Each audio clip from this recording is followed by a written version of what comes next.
केरल की राजनीति में आखिरकार वो फैसला हो गया जिसका इंतजार पूरे देश को था। कांग्रेस की ऐतिहासिक और प्रचंड जीत के बाद सबसे बड़ा सवाल यही था कि राज्य का अगला मुख्यमंत्री कौन बनेगा। क्या राहुल गांधी अपने सबसे भरोसेमंद और दिल्ली की राजनीति के सबसे मजबूत रणनीतिकार केसी वेणुगोपाल पर दाव लगाएंगे या फिर जमीन पर जनता के बीच लड़ाई लड़ने वाले वीडी सतीशन को कमान सौंपेंगे। करीब 10 दिनों तक दिल्ली से लेकर तिरुवनंतपुरम तक सिर्फ इसी बात की चर्चा होती रही। कांग्रेस मुख्यालय में लगातार बैठकों का दौर चला, बड़े नेताओं के फोन लगातार बजते रहे और पार्टी के अंदर खींचतान अपने चरम पर पहुंच गई। शुरुआत में ऐसा लग रहा था कि राहुल गांधी पूरी तरह केसी वेणुगोपाल के पक्ष में है। आखिर वेणुगोपाल सिर्फ एक नेता नहीं बल्कि राहुल गांधी की सबसे भरोसेमंद टीम का अहम चेहरा माने जाते हैं। संगठन पर पकड़, दिल्ली में प्रभाव और गांधी परिवार के साथ करीबी रिश्तों की वजह से उनका नाम सबसे आगे चल रहा था। लेकिन दूसरी तरफ केरल कांग्रेस के कई बड़े नेता और पार्टी कार्यकर्ता वीडी सतीशन के समर्थन में खड़े हो गए। उनका कहना था कि आखिर कांग्रेस ने इतनी बड़ी जीत हासिल की है तो उसका सबसे बड़ा श्रेय जमीन पर संघर्ष करने वाले नेताओं को जाता है और सतीशन उसी संघर्ष का सबसे बड़ा मजबूत चेहरा बनकर उभरे हैं। जैसे जैसे दिन गुजरते गए दिल्ली में सियासी रस्साकसी और तेज होती चली गई। मामला इतना उलझ गया कि आखिरकार सोनिया गांधी को खुद हस्तक्षेप करना पड़ा। कांग्रेस हाईकमान समझ चुकी थी कि यह फैसला सिर्फ एक मुख्यमंत्री चुनने का नहीं बल्कि पार्टी के भविष्य की दिशा तय करने का फैसला बनने वाला है। तभी सोनिया गांधी ने फोन मिलाया कांग्रेस के सबसे अनुभवी और सम्मानित नेताओं में से एक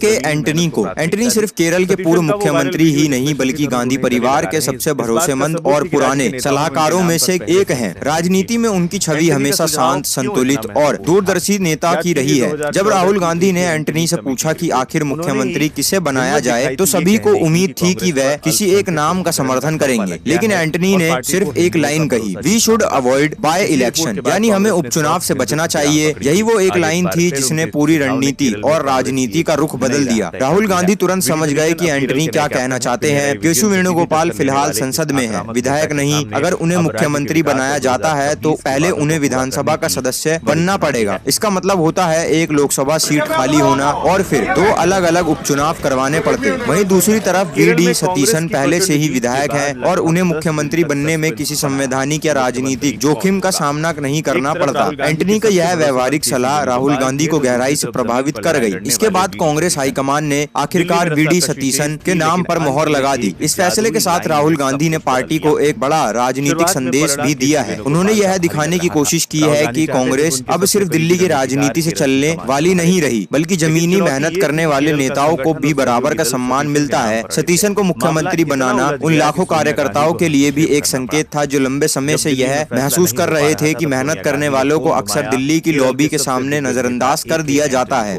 यही वजह है कि जैसे ही सतीशन के नाम की घोषणा हुई केरल कांग्रेस में जश्न की लहर दौड़ गई। सोशल मीडिया पर उनका एक वीडियो तेजी से वायरल होने लगा जिसमें कांग्रेस सांसद शशि थरूर उन्हें गले लगाते नजर आए। यह सिर्फ एक भावनात्मक पल नहीं था बल्कि इस बात का भी संकेत था कि राज्य के कई बड़े नेताओं ने पहले ही सतीशन के नाम पर सहमति बना ली थी। अब सवाल सिर्फ इतना था कि दिल्ली कब तक मोहर अंतिम लगाएगी। के एंटनी की राय इतनी अहम क्यों मानी गई, इसे समझने के लिए हमें थोड़ा पीछे जाना होगा। साल 2024 में कांग्रेस की हार के बाद एंटनी कमेटी की रिपोर्ट ने देश भर में हलचल मचा दी थी। उसी रिपोर्ट में पिछली बार खुलकर कहा गया था कि कांग्रेस पर अल्पसंख्यक तुष्टीकरण का ठप्पा लग गया है और पार्टी को हिंदू वोटर्स का भरोसा वापस जीतना होगा। माना जाता है कि उस रिपोर्ट के बाद कांग्रेस ने अपनी रणनीति में बदलाव किया और सॉफ्ट हिंदुत्व की लाइन पर चलना शुरू किया। यानी एंटनी सिर्फ एक वरिष्ठ नेता नहीं बल्कि कांग्रेस की रणनीति सोच को दिशा देने वाले नेता रहे हैं। अब एक बार फिर उनकी सलाह ने केरल की राजनीति और रणनीति में बड़ा बदलाव ला दिया है। वीडी सतीशन अब सिर्फ मुख्यमंत्री नहीं बल्कि कांग्रेस की नई राजनीति का चेहरा बन चुके हैं। एक ऐसे नेता जो आक्रामक शैली, मजबूत भाषणों और जनता से सीधा जुड़ाव के लिए जाने जाते हैं। रिपोर्ट के बाद कांग्रेस